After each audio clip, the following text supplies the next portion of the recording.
রাহমাতুল্লিল আলামিন, আমাদের দয়াল নবী, যিনি নবীদেরও নবী, রাসূলদেরও নবী, ফেরেশতাদেরও নবী, আরশ কুরসি লৌহ কলমের নবী, কুল কায়নাতের নবী, আমার আল্লাহ বলেন আমার নবী। সুবহানাল্লাহ। এমন একজন নবী যিনি হাসর ময়দানে মহান আল্লাহ তাআলার দরবারে দাঁড়িয়ে থাকবেন আর বলবেন, আল্লাহ, আমার একজন গুনাহগার উম্মত যদি জাহান্নামে থাকে আমি জান্নাতে পরিপূর্ণ দাখিল হব না। সুবহানাল্লাহ। দয়াল নবী তুমি গুণময়ী, এই পাপী লোক তরাইবেন বলে গো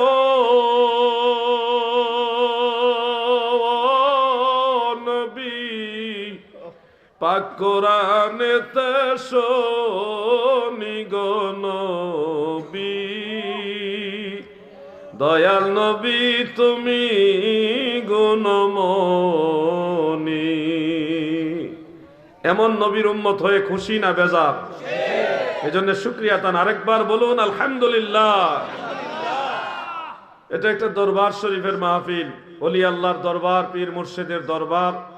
এগুলি হলো আল্লাহ তাআলার পছন্দের জায়গা। কারণ ইন্না রাহমাতাল্লাহি কারীবুম মিনাল মুহসিনিন, মুহসিন বান্দা যারা, আল্লাহওয়ালা বান্দা যারা, তাদের নিকটে আল্লাহ তাআলার খাস রহমত থাকে।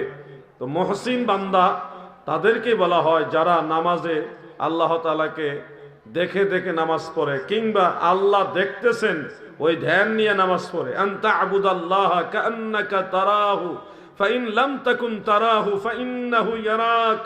সহিহ বুখারীতে উল্লেখ, ওইভাবে যারা আল্লাহকে দেখে দেখে ইবাদত করে অথবা আল্লাহ দেখতেছেন এই ধ্যান নিয়ে যারা ইবাদত করে তাদেরকে বলা হয় মুহসিন, আল্লাহর আউলিয়া, আল্লাহর বন্ধু, কামেল মুকাম্মেল মুর্শিদ। যুবক ভাইয়েরা, আপনাদেরকে বলছি, ভাই, একজন কামেল মুকাম্মিল মুর্শিদের সোহবত আপনাকে নিতেই হবে। মুর্শিদে কামিলের সোহবত ছাড়া কখনোই আপনি মঞ্জিলে মাকসুদে পৌঁছতে পারবেন না।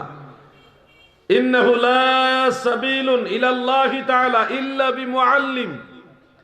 একজন মুআল্লিম, শিক্ষক, পথ প্রদর্শক ব্যতীত আপনার আখিরাতে নাজাত পাওয়ার কোনো রাস্তা নাই।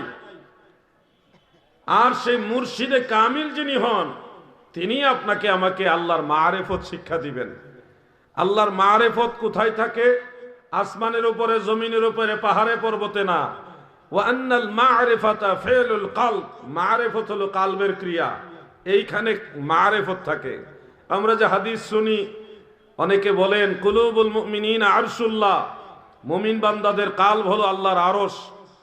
এটা মোল্লা আলী কারি রহমাতুল্লাহ আলাইহি আসরারুল মারফুআ বি আখবারিল মাওদুআ সেখানে উল্লেখ করেছেন।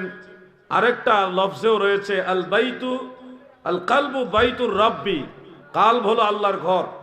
এই দুইটাকে ইমাম মোল্লা আলী কারি এবং ইসমাইল আজলুনি রহমাতুল্লাহ আলাইহি কাশফুল খাফার মধ্যে উল্লেখ করে লিখেছেন, এটা লাইসা লাহুল ইসনাদ, কোন সনদ দ্বারা প্রমাণিত না হলেও এটা অর্থগতভাবে মানান সহি, অর্থগতভাবে সঠিক, তবে তাবিল করে সঠিক। কেমনে সঠিক? ইমাম আহমদ বিন হাম্বল রহমতুল্লাহ আলাইহি কিতাবুজ জুহুদের মধ্যে তিনি একটা হাদিস উল্লেখ করেছেন, যেটা মুআজামুল কবির লিত-তাবারানির মধ্যে ইমাম আবুল কাসেম সুলাইমান আত-তাবারানি রহমতুল্লাহ আলাইহি তিনি উল্লেখ করেছেন। হাদিসটা মারফুভাবে উল্লেখ, এমনকি মওকুফ রূপেও হাদিসটা বর্ণিত রয়েছে অন্যান্য কয়েকটা কিতাবের মধ্যে। হাদিসের মূল ভাষাটা হলো আল্লাহ তাআলা বলতেছেন যে আমি আল্লাহকে ওয়াসিআনি কলবু ইবাদি কলবু আব্দিল মুমিন, আমাকে আমার মুমিন বান্দার কালব ওয়াসিআনি, আমাকে ধারণ করেছে। তো স্রষ্টাকে তো কেউ ধারণ করতে পারে না, কোন স্থান কাল পাত্রের মুখাপেক্ষী আল্লাহ না। তাহলে কোন অর্থে ওয়াসিআনি বললেন যে আমাকে আমার মুমিন বান্দার কাল ধারণ করেছে? এটার অর্থ হলো ইমাম সাখাবী মাকাসিদুল হাসানার মধ্যে এবং হাফিজ ইবনে তাইমিয়া তার মাজমুয়ে ফাতাওয়ার মধ্যে উল্লেখ করেছেন। মোল্লা আলী কারি রহমাতুল্লাহ আলাইহি তিনি উল্লেখ করেন যে আল্লাহকে ধারণ করার অর্থ হলো আল্লাহর মহব্বত এবং মারিফত হাসিল করা, এটাকেই বলা হয় আল্লাহকে ধারণ করা। আর হাকিকি দৃষ্টিতে আল্লাহকে আপনার কালবে ধারণ করেছেন, এটা ধারণা রাখা আকীদার খেলাফ, ঈমান চলে যাবে, ঈমান নষ্ট হয়ে যাবে। আল্লাহ কোন স্থান কাল পাত্রের মুহতাজ না। আল্লাহুস সামাদ, আল্লাহ অমুখাপেক্ষী, কোনো জায়গায় আল্লাহ যাওয়াও লাগে না, আসাও লাগে না। কোথাও আল্লাহ হাজির হয়, ওখানে হাজির, ওখানে হাজির, এভাবে বলা যাবে না। বরং সব কিছু আমার আল্লাহর দরবারে হাজির। সুবহানাল্লাহ বলেন। এই জন্য দাদু ভাই আমার, এই মারিফত হাসিলের জন্য, আল্লাহর মারিফত হাসিলের জন্য একজন মুর্শিদে কামিলের সোহবত আপনাকে নিতে হবে। এই সোহবত এমন নয় যে শুধু পীর সাহেবরাই বলতেছেন। এই সোহবত সাহাবায়ে কেরাম নবীজির সোহবত নিয়েছেন, তাবিঈগণ সাহাবীদের সোহবত নিয়েছেন, তবে তাবি যারা তারা তাবিঈদের সোহবত নিয়েছেন। এইভাবে অব্যাহতভাবে এই 1450 বছর যাবত যারা কামেল মুকাম্মেল মুর্শিদ ছিলেন, শায়েখ ছিলেন, তাদের সোহবত নিতে নিতে মানুষ আল্লাহ ওয়ালা হয়েছে, আল্লাহর ওলি হয়েছে। আপনাকেও সোহবত নিতে হবে। একজন হক্কানি রব্বানি আলিম, তার কাছে বসবেন, তার জবানের আলোচনা নসিহতগুলি শুনবেন। একটা হাদিস শরীফ আমি একদিন পড়ে আশ্চর্য হয়ে গেলাম। সেই হাদিসটা ইমাম সাখাবী তার মাকাসিদুল হাসানার মধ্যে উল্লেখ করেছেন। ইমাম আবু শাইখ ইসফাহানি রহমাতুল্লাহ আলাইহি তার আল উজমাত সেই কিতাবের মধ্যে হাদিসটা সনদ সহকারে উল্লেখ করেছেন। প্রিয় নবীজি বলেছেন, হযরত আবু হুরায়রা বর্ণনা করেন যে একজন ব্যক্তি যদি একজন আলেমের সোহবতে সামান্য সময়ের জন্য বসে অথবা সামান্য সময়ের জন্য ধ্যান করে মুরাকাবা করে, এটা খায়রুম মিন 60 সানাত, 60 বছরের সিয়ামান ওয়া কিয়ামান, 60 বছরের নফল নামাজ নফল রোজার চেয়ে এই সামান্য সময় আল্লাহর ওলির সোহবতে বসা আরো বেশি দামি। সুবহানাল্লাহ। তাহলে ওলি আল্লাহর মজলিসে বসাটা কারো জন্য কোনো ক্ষতির কারণ না, আপনার জন্য লাভের কারণ। শুনুন দাদু, একা একা 1000 বছর চেষ্টা করলে আপনি আল্লাহর মারিফত হাসিল করতে পারবেন না। কারণ আপনার আমার সবচেয়ে বড় শত্রু হলো শয়তান। শয়তান আপনাকে কখনো সঠিক পথে এগুতে দিবে। এই জন্য ওলি আল্লাহরা জবানে বলেন, রক্ষা কর মোরে শত্রু হস্ত হতে, পদ খঞ্জ কর পাপ পথে যেতে, শক্তি দিও যেতে মক্কা মদিনাতে, নিজ গুণে ক্ষমদাসে এলাহি। শয়তান হলো আপনার আমার শত্রু। এই শয়তানের কুমন্ত্রণা থেকে আপনাকে বাঁচতে হবে। এখানে একটা কথা স্মরণ হলো, আমি একবার মুন্সিগঞ্জে এক মাহফিল থেকে কমিটির মাধ্যমে বিদায় নিয়ে মাহফিলের ওয়াজ নসিহত শেষ করে চলে যাচ্ছি। ঠিক এমন সময় গাড়িতে যখন উঠবো, 10-12 জন যুবক, সবাই ইউনিভার্সিটির ছাত্র, তারা এসে আমাকে সালাম দিল, দিয়ে বলতেছে, হুজুর আমাদের একটা প্রশ্ন আছে। আমি বললাম, মাহফিলে কত প্রশ্ন নিলাম, ওই সময় প্রশ্ন করলেন না। আমি তো মাহফিলে আগে এসেছি, ঘরে ছিলাম, সেখানেও প্রশ্ন করলেন না। এখন চলে যাচ্ছি, গাড়িতে উঠবো, এই সময় কেন প্রশ্ন? 10 থেকে 12 জন যুবক, সবাই এক সমবয়সী, ঢাকা ভার্সিটির ছাত্র তারা। তখন তারা বললো, হুজুর আসলে মনে কষ্ট নেবেন না, বেয়াদবি নেবেন না, আমরা ঘরে গিয়ে আপনার সাথে দেখা করার চেষ্টা করেছি, আসলে সুযোগ পাই নাই, লোকজন আমাদেরকে ওইভাবে সুযোগ দেয় নাই। মাহফিলেও প্রশ্ন করেছিলাম, প্রশ্নটা আপনার পর্যন্ত পৌঁছে নাই। শেষে চিন্তা করলাম এই রাস্তা ছাড়া উপায় নাই। আমি তখন বললাম, আচ্ছা কি প্রশ্ন বলেন? বলতেছে, হুজুর মানুষের শত্রু শয়তান, ইন্নাশ শাইতানা লিল ইনসানি আদুউম মুবিন। শয়তান মানুষের শত্রু, শয়তান সে লানত প্রাপ্ত বুঝলাম, কিন্তু শয়তান যদিও মানুষকে ওয়াসওয়াসা দেয় আর পরে মানুষ পাপাচারে লিপ্ত হয়, গুনার কাজে লিপ্ত হয়। শয়তান যখন শয়তান ছিল না, কথাটা খেয়াল করবেন, শয়তান যখন শয়তান ছিল না, তখন তো সে মুআল্লিমুল মালাইকা, ফেরেশতাদের শিক্ষক। তো ওই সময় আল্লাহ তাআলা বললেন, উসজুদু লি আদামা, তোমরা আদমের প্রতি সেজদা অবনত হও। ফাসাজাদু ইল্লা ইবলিস, সব ফেরেশতারা সেজদা করেছে, ইবলিস সেজদা করলো না। আবা ওয়াস্তাকবারা ওয়া কানা মিনাল কাফিরিন, ফলে সে অহংকার প্রদর্শন করেছে এবং কাফের হয়েছে। প্রশ্ন হলো, হুজুর যেই সময় আল্লাহ বলেছেন আদমের দিকে সেজদা করো, ওই সময় তো শয়তান ছিল না, সে তো তখন ভালো, সেজদা না করার পরে আনা শয়তান হয়েছে।